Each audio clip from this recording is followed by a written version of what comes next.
You're watching KRQE News 13 on Fox, New Mexico.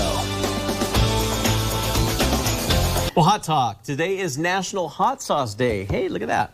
And to get you into the spicy spirits, we are talking to celebrity historian, our good buddy, Raffi, Andonian, telling us about hot sauce here in our states. Welcome back. It's my favorite day because today is National Hot Sauce Day. And, of course, here in New Mexico, you can't help but love spicy food, especially with our green chili. That's right.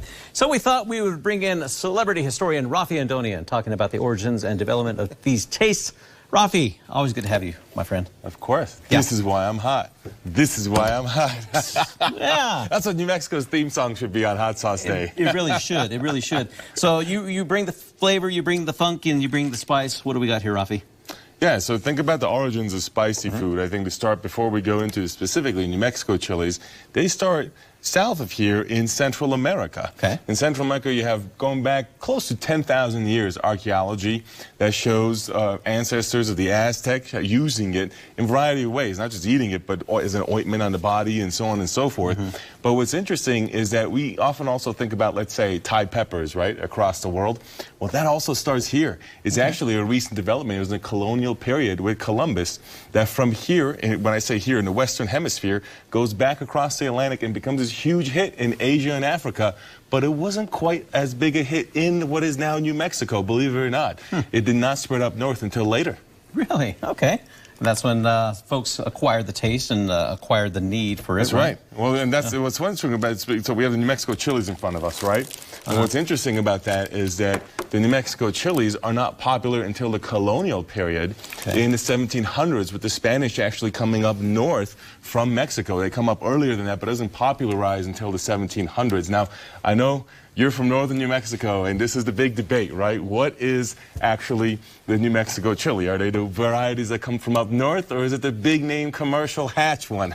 No, my norteño won't let me, will forbid me from saying otherwise. So yeah, no, the Velarde Valley, Chimayo, that's where you're talking some good stuff. That's right, deep. I think that I actually agree in the sense that it has like this really deep flavor, right? I agree. It's the dirt that we would grow it in up there. My family's been growing chili for so many years. But what's interesting is that in hatch, which is of course sort of the commercially known one, right? Yeah. It puts New Mexico really famous internationally.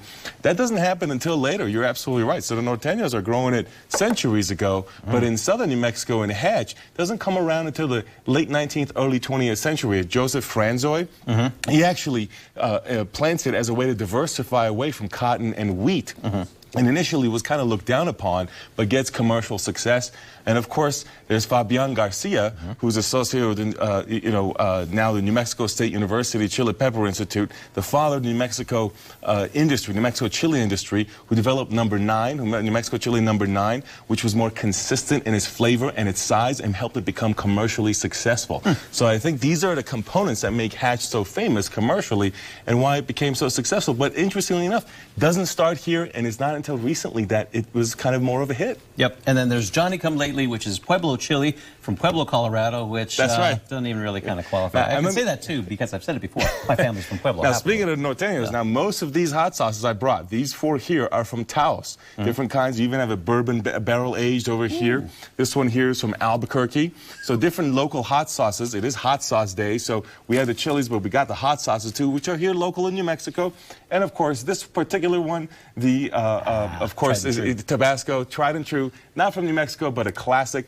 But interestingly enough, that happened also because of the push from the south to the north. During the Mexican-American War in the mid-19th century, U.S. soldiers coming back to the U.S. spread the Tabasco pepper. McIlhenny, which is the person whose name is on here, planted it, and that's how it became popular. And now you know the rest of the story. Raffi, thanks, my friend. These go good on any kind of huevos out there. So you're good to do that for breakfast. Celebrate the day. 7:53 right now. Stay with us. We'll be right back.